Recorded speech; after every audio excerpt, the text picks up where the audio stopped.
So guys, Jainism को जब start करना है तो जैसा कि मैंने पिछले वीडियो में बताया था कि बहुत सारे फैक्टर्स पर जैनिज्म से क्वेश्चंस बनते हैं, तो जैनिज्म के टॉपिक को स्ट्रक्चराइज करना बहुत इंपॉर्टेंट है। सबसे पहले मैं जैनिज्म की जो इंट्रोडक्टरी फैक्ट्स हैं उसमें मैं आपको ये बताना चाहूँगा कि ये जो जैन धर्म है इसका कोर आइडियोलॉजी क्या है, ये धर्म किस चीज़ में विश्वास करता है। तो इसको रिएक्शनरी एंड रिएक्शनरी रिलीजन कहते हैं, क्रिया प्रतिक्रियात्मक धर्म, रिएक्शनरी रिलीजन। इसका मतलब ये होता है कि कोई भी व्यक्ति जैसे एक्शन करेगा अपनी लाइफ में वैसे ही रिजल्ट उसको मिलेंगे। अगर वो अच्छा काम करेगा तो उसका कर्मा या रिजल्ट भी अच्छा होगा, और अगर वो बुरा काम करेगा तो उसका कर्मा भी उसी से रिलेटेड मैच होगा, है ना। If you do good action you will get good result, if you do bad activities you will get bad results. तो ऐसा कोई रिलीजन जिसमें आप प्रैक्टिकली अपने लाइफ में क्या काम करते हैं उस काम का आपके लाइफ पर प्रभाव पड़ेगा। जबकि वैदिक रिलीजन में क्या हो रहा था कि एक्टिविटीज आपकी कई सारी जो हैं वो किस तरफ जा रही हैं ये मैटर नहीं कर रहा था, लेकिन आप रिचुअल्स परफॉर्म कर दो तो आपका सब भला होने वाला हो रहा था। तो इसी टाइप के रिलीजन को हम लोग एक्शन एंड रिएक्शन वाला रिलीजन कहते हैं। जैसा आपका एक्शन वैसे रिएक्शन। जैसे मान लीजिए आप रोज पूजा करो और बोला ये भगवान मेरा सिविल सर्विसेज निकल जाए, तो होगा नहीं। थोड़ी सी पढ़ाई करो और खूब सारी पूजा करो कि भगवान मेरा सिविल सर्विसेज हो जाए, तो भी नहीं होगा। जितनी आप मेहनत करोगे उसके हिसाब से आपका रिजल्ट आएगा। तो ये जैन धर्म बिलीव करता था। So this religion is based on Karma. आपके जो एक्शंस हैं, प्रैक्टिकल जो आप कर रहे हो, जिस दिशा में आप मेहनत कर रहे हो उस पर डिपेंड करता है। और ये रिलीजन नॉन थियस्टिक रिलीजन। नॉन थियस्टिक का मतलब ऐसा धर्म जो भगवान में विश्वास नहीं करता है। तो आप बोलोगे सर जैन धर्म वाले तो वर्धमान महावीर को भगवान मानते हैं। देखिए आज की डेट में लोगों ने सबको भगवान बना दिया है, लेकिन आप इनकी कोर आइडियोलॉजीज फॉलो करोगे तो वर्धमान महावीर बोलते हैं कि मैं भगवान नहीं हूं, भगवान कोई नहीं होता है, जो भी है प्रकृति है। मैं आपको बस सही लाइफ क्या है, सही आइडियोलॉजी क्या है, सही कोड ऑफ कंडक्ट और एथिक्स क्या है, मोरालिटी क्या है वो बता रहा हूं। तो मैं रास्ता दिखाने वाला हूं, आप मुझे भगवान की तरह मत पूजिए। So they do not believe in God. ये भगवान में विश्वास नहीं रखते हैं।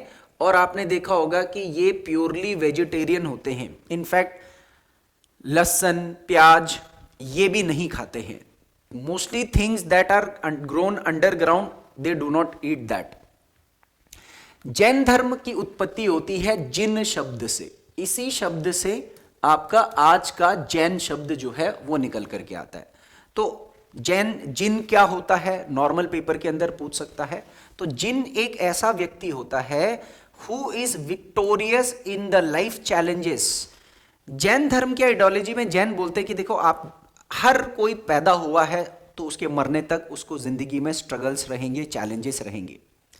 अब उसको उन चैलेंजेस और हर्डल्स को क्रॉस करना है, रोना नहीं है उनके प्रति। तो जैसे जैसे आप अपने जीवन को के हर्डल्स को क्रॉस करोगे और अंत में आपको लगेगा कि यार मैंने तो सारे के सारी मुश्किलों का सामना कर दिया है और एक अच्छी जिंदगी जी है, तो ऐसा जब आपको अटेनमेंट होगा तो ऐसे व्यक्ति को जिन बोला जाता है। ठीक है। So a person who is victorious in his life challenges, जिन्होंने अपनी इंद्रियों पर जीत हासिल कर दी है, अपने संघर्षों पर जीत हासिल कर दी है, वो जिन कहलाए जाते हैं। तो जैन कहलाए जाते हैं। लेकिन जिन से एक शब्द का और ओरिजिनेशन होता है और वो है तीर्थंकर। यहां त्रिथंकर हो गया है स्पेलिंग में, it should be like this. तीर्थंकर कौन होते हैं?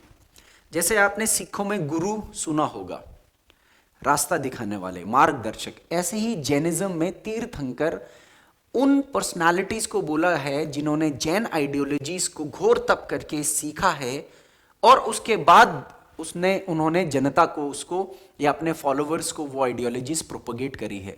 तो ऐसे एनलाइटेड पर्सन, ऐसे परम ज्ञान वाले लोग जिनको ये एनलाइटमेंट प्राप्ति हो चुकी है कि कैसे अपनी लाइफ में अपनी स्ट्रगल्स को अटेन करना है और साथ साथ में दूसरों को भी सिखाना है, तो ऐसे लोगों को, ऐसे जिन को तीर्थंकर बोला गया है। So a Jina who attains enlightenment यानी कि extreme knowledge to counter your challenges and to become victorious in life, the one who shows path to others to attain salvation यानी कि मोक्ष, लाइफ में मोक्ष या मुक्ति की प्राप्ति के लिए जो दूसरों को रास्ता बताएगा वो तीर्थंकर होंगे। और इसी क्रोनोलॉजी में जैन धर्म में जो पहले तीर्थंकर थे वो ऋषभदेव थे। तो ये पूछा जाता है 23वें तीर्थंकर थे पार्श्वनाथ, जो 8th सेंचुरी बीसी के आसपास के थे यानी कि लेटर वैदिक पीरियड के थे। 24वें तीर्थंकर थे हमारे वर्धमान महावीर, ये 6th सेंचुरी बीसी के आसपास थे, हर्यक डायनेस्टी बिंदुसार के कंटेम्पररी थे।